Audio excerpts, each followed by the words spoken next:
Welcome to the next episode of Voices of New York. New York is a city with a long and very rich history. It was first inhabited by different tribes of Native Americans, until early 16th century when the Europeans came. Throughout the years of colonization, the city had different names, such as New Angoulême or New Amsterdam, but it was in 1664 when English colonists renamed the city to New York, after English Duke of York and Albany. And what happened next? Let's find out. Between 1880 and 1919, more than 23 million people emigrated to the United States.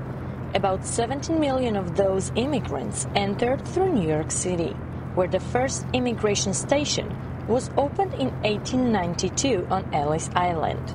Now, Ellis Island was basically the entry point for 20th century immigrants coming to the United States. And really the first thing that they saw when they came to the shores of America was the Statue of Liberty. What do you know about the history of the Statue of Liberty?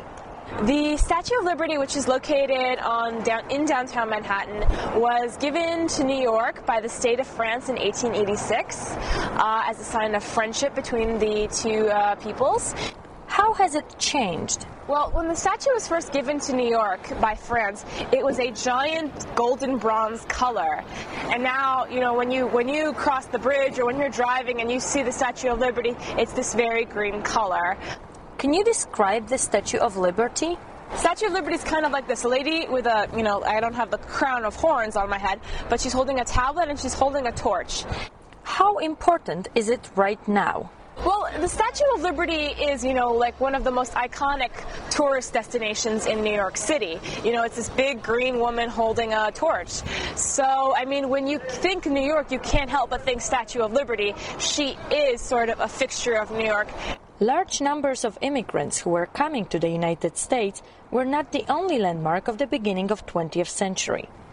October 29, 1929, also called Black Tuesday, was the symbolic beginning of Great Depression, severe worldwide economic crisis. It started with the Wall Street crash, the most devastating stock market crash in the United States. So during the 1920s, a lot of people in America, they put a lot of their money into investments on Wall Street, into the stock market. And at the end of the 1920s, for a bunch of reasons, because there was too many products being made in factories, because too many people were putting money that they didn't have into it, the entire market collapsed. And as a result, a lot of people lost all their money. 1 in 4 Americans had no jobs at all, and it led to the worst period economically in the country's history. Where does the name Wall Street come from? So back when New York was called New Amsterdam and it was controlled by Dutch colonists, the end of Manhattan Island, they built a big wall to keep the water from where people lived. And the wall that they built there is why it's still called Wall Street to this day. So that's where they got the name from. What is Wall Street known for? It's mainly been after the wall, when it kept the water out. Since then, it's become famous as a center of commerce. And the name Wall Street really conjures up ideas of big American business, of the banking sector. After 12 years of Great Depression, the late 1940s and 1950s brought economic growth to New York City. In April 1973, the World Trade Center complex was opened just a few blocks from Wall Street. During the 1990s, approximately 500 companies had offices there, including many financial companies tied to Wall Street. The World Trade Center was the biggest building in New York City. I actually went to the top of it one time. It was like 110 stories.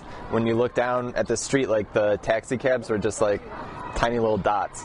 And so it was a very famous landmark in New York City. What happened to these buildings? On 9/11, 2001, 2 planes that were hijacked by terrorists hit the World Trade Center building downtown in the financial district here in Manhattan, and the buildings collapsed and over 3,000 people died. What happened in New York after the attacks? The first week after, people were stunned, people were really shocked. That day, I know I had several family members who were traveling that day. All the planes got shut down all over the country.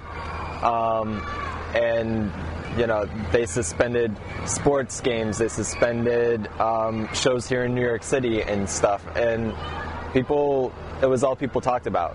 What is going on there right now?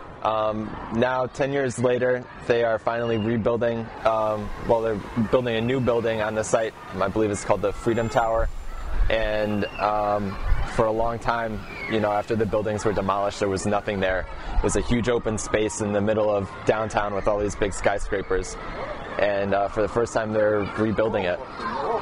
New York City has changed a lot over almost 500 years of its history. The city witnessed multiple battles of American Revolutionary War, as well as the economic and building boom following Great Depression and World War II. The city has served as main port of entry for many immigrants, and its cultural and economic influences have made it one of the most important urban areas in the United States and the world. See you in the next episode of Voices of New York.